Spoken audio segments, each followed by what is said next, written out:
One of those skills was having that art layer, and then I went on to do graphic design. I freelanced for multiple companies, and then I took so many courses. I was able to explore the skill. I was able to even get premium rankings. Like it was just skills that I picked up along the way. And again, like the book Mastery says, it's all about creative combination.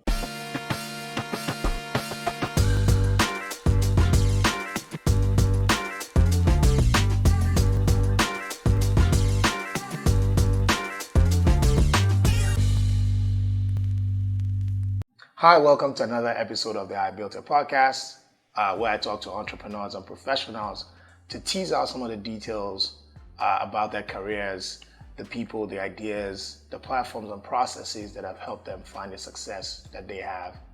And today, I'm really excited to be chatting with a really successful content creator and maybe more popularly known as a YouTuber, but I know like is a multifaceted creator.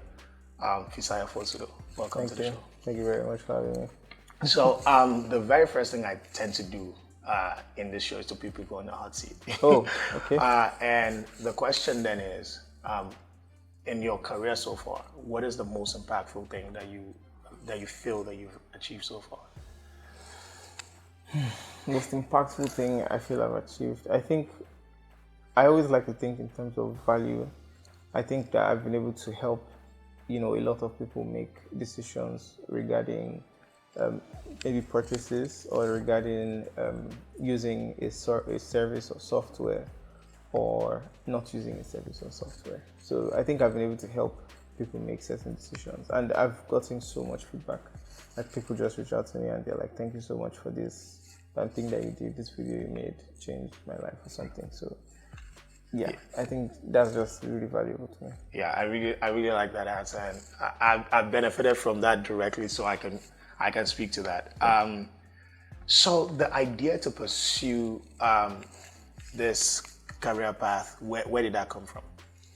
So it was more of a risk that I took. That I was like, I see myself in this position where I'm going to start making videos for people to enjoy, the kind of videos I would love to watch, and the kind of videos that would again give people some value. Like I'm trying to teach people stuff with the Finance Friday series. I'm trying to review devices with the tech videos I do, and recently we're doing interviews as well. Just like this one. So like also I'm just trying to explore the minds of people and just share stories and all of those things put together. I think it was something that I've been thinking of doing for a long time, maybe like 17, but I was broke at that time, so I couldn't really materialize it. But eventually, I was able to save and just like dive into this world. Okay, so what were some of the resources that you had in the beginning that kind of like helped you? Was there a book you read? Was there like a course you took? Like, what were some of those things that helped you kind of like get started from the idea point to now start implementing them? I think it was a bunch of things. It wasn't necessarily one particular book, or it was a combination of a lot. So I had an uncle that really prioritized reading. He was a gadget freak. He bought all the latest iPhones and iMacs and everything. So I was really looking up to him, and I'm like, one day, God, when I would like to have this stuff he has. But it wasn't just that. He taught me to read. He taught me to never be idle. So like, there's no single day I go without reading something or like consuming something that is of value. It will push me towards my goals. So that was sort of a good foundation. My father is also a lecturer. He loves books. He forced me, not that forced me, but he imbibed the reading culture in us. So I also started to love books, from my uncle, from my father, and then I drew comics. I explored a lot of things. So it wasn't necessarily one book again, but one of the best books I've read is Robert Greene's Mastery. Is it Robert Greene? Yeah, Robert Greene. Mastery by Robert Greene. The book just basically teaches you how to go from blank slate, to a master, and how you can deal with creative combination. I also took many courses on design, typography, video production, but All of those are kind of necessary when you are starting out. That's really insightful. So one of the things that you touched on were people who kind of like either made you aspire towards owning gadgets, or your dad who, instilled that culture of reading in you, right? So who are and that's a good segue into the next question. Who are some of the people who really helped you along in this journey to become? So maybe to like get to where I am right now, I think it was so many people. The very first tech video I made was Techno. Someone from Techno discovered my channel.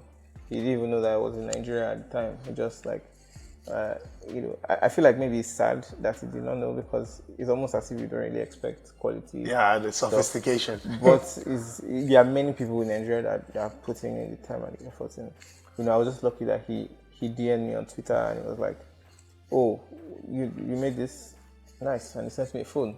And that was the first time I viewed a phone. I was like, "Is this man not worried that I'm going to run away with this phone or something?" Then he sent me another phone. Someone from Samsung sent me a phone, like their flagship phone that was very expensive. I don't know why they could trust me, but they trusted me. And I made videos.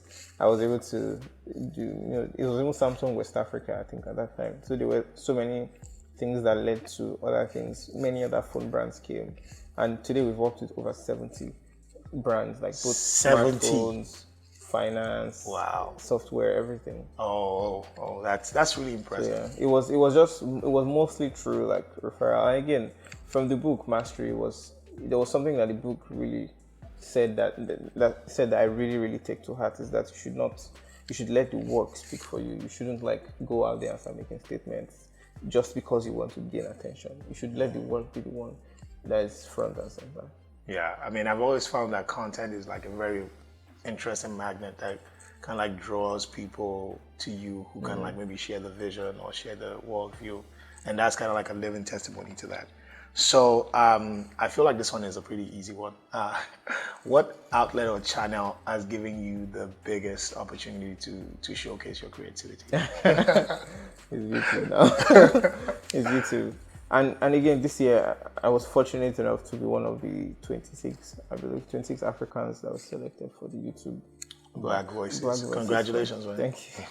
So, they gave us funding. They gave us a dedicated person that would answer any question or any issue we had with YouTube. So there's someone that we can schedule a call with every month, and the person will tell us the health of the channel, what we need to do better, how we can connect more with the audience, just general advice. And it was very valuable that all this amount of work that I've put in, it didn't go to waste. It was more like, they saw the value and they were supporting us, that, to create more value and, money too. Nice. That's really good. It's that completely resonates to me. It's almost like you've poured your heart so much into something, and you feel like it's finally giving back to you. Mm-hmm. That's really good. So, what in your temperament or character or demeanor would you say has served you really well in taking you from the person who had the idea to now Fisayo Fosudo, the brand name? Yeah. So I think the character trait is more of always asking myself why. There have been multiple times where I felt like giving up. And I just asked myself, like, okay, Fisayo, why did you start? And again, it wasn't just because I was a genius and I knew to ask myself why. I had read a lot of books, and like I always recommend reading. So that's another thing, again, reading. So every single day, there's no day that I'm not reading a book or something in a book, or just at least a documentary or anything. I people that know me know that if I'm unwinding, quote unquote, is a documentary or a movie or something that has history or something that I like to watch, because it's just one way to have fun with the visual and learn again. So yeah, I think the reading, the fact that I always ask myself why, and like my uncle said, I should never be idle. So there's no day, if I'm idle, I can almost fall sick. So I'm always trying to do something or read something or just like engage my mind. That's because I know that if I stop learning, I would start to die. Yeah, wow, that's deep. So, what role or position, even like in your career as a creator, like what phase of that or what role in that do you think has given you the opportunity to do your best work? The role that has given me the opportunity to do my best work, I think I wouldn't necessarily say role. I would say more like skills. I started out as a designer. I initially I had this passion for drawing. I could draw. I was in the art class, but I wanted to major in art. But my parents were like, "You better don't try it because there's no money there." And they were like, "I go to science or commercial at least." And I went to the commercial class. Then I fell in love with economics, and I majored in economics in university. I feel like I should be grateful for them in a way because I don't know if I was in art, I probably would not like numbers like that. But I was so engrossed in economics and how like the economy would work, how there's the micro and the macro factor and all of those things put together. So in a way, I benefited from both left brain and right brain, creative brain and analytical brain thinking, and kind of, with all the combination of all the things I've been able to read so far, it just helped me to blend everything together. So it was that, having that art. One of those skills was having that art layer, and then I went on to do graphic design. I freelanced for multiple companies, and then I took so many courses. I was able to explore the skill. I was able to even get premium rankings in many freelancing arenas. Wow. And then I went on to start learning video production. So yes, it wasn't like it was just skills that I picked up along the way. And again, like the book Mastery says, it's all about creative combination.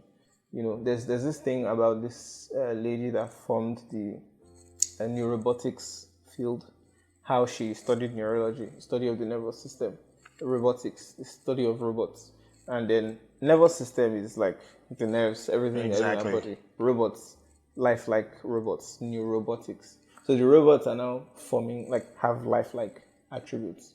So it's all about creative combination, and that's how every master should think, and that's how masters usually birth their idea or their new vision. Because it's almost like a multidisciplinary approach to solving a single problem. Think of all the people that have made stuff like Steve Jobs. They did not discover silicon. They did not discover the main thing. They combined all these things, and they just realized that a touchscreen phone, a full screen phone, would sell.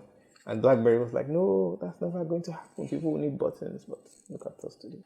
So what is the most difficult challenge that you've faced in your career so far, and how did you overcome that?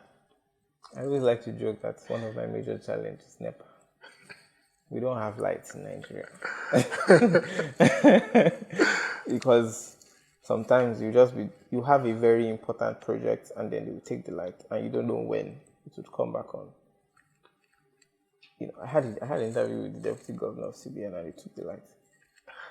During the interview, I was just scrambling to get, because we had a power bank, thankfully. So we had to use the power bank, but it was just rowdy somehow. And we were recording it because we wanted to make a video about it and publish. So it might sound like a joke, but it's real. We really have infrastructure deficits as a country. I wish we could change that, but and again, it's not as if it's one thing that leads to another thing. There's no power, people can't produce anything. You have to rely on generator, which is not the best. It can explode or something bad can happen. It might just not work. But yeah, that was just on the side. But in terms of the challenge, as far as my creativity goes, it's more how can I stay consistent? I've sometimes come to struggle with staying consistent because it to start to feel like you're doing the same thing at some point. You want to always try to improve and innovate and change up things, switch things up, because people like novelty. People like new things. They don't like seeing the things that they've seen before. So the onus is on you as a creative person or as a creator to constantly switch things up, change things up, because you want to stay relevant too. And in the field of like being a personal brand, there's always a lifespan, or there's something. It doesn't last forever. There's no celebrity that had celebrity forever, except maybe Michael Jackson, but we don't know how that's, That was sustained. yes. But yeah, like it's a unique scenario. No, not everybody can be Michael Jackson. There's so many people that are doing stuff that will just come and go.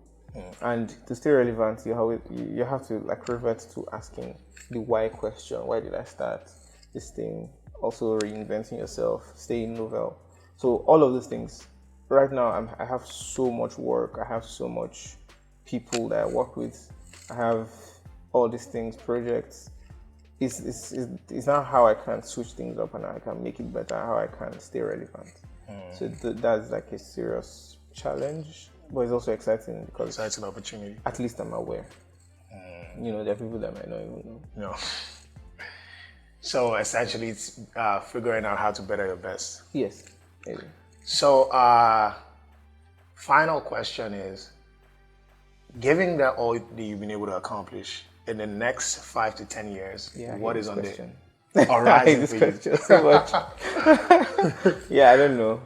Everybody that asks me, I don't know what I'm going to do in the next 5 years. But I know that there's this book again. I know I refer to books a lot, but there's this book that my uncle gave me also about crowd. It's called Crowds. I don't remember the author, but I know it has to do the mentality of crowds. There's a way the book kind of defines it. Everybody here in this room, we're all Nigerian. Like if we have one thing that unites us is Nigeria. And the thing is, you can easily talk to crowds because crowds have one voice. You can talk to the Nigerian people because they are Nigerian people. But if you see, if you now look at every individual person, somebody is Yoruba, somebody is Catholic, somebody is Muslim. One person has 1,000 things, but everybody has one thing. Cross section. Yeah, so that's you as a Nigerian, or you as like a group of people, and that's how humans are. We're like societal beings. We thrive in societies, in packs. The way it relates to this career is more or less like audience building and how you have a tribe of people that enjoy the thing you are creating. It would always exist that there will be leaders, and then there will be a bunch of people that aggravate towards that leader's ideas and things like that. So I would like to stay relevant in some way, talking to an audience, educating an audience, giving value as best as I can, and also making money in the process. So yes. I think the money part is very important.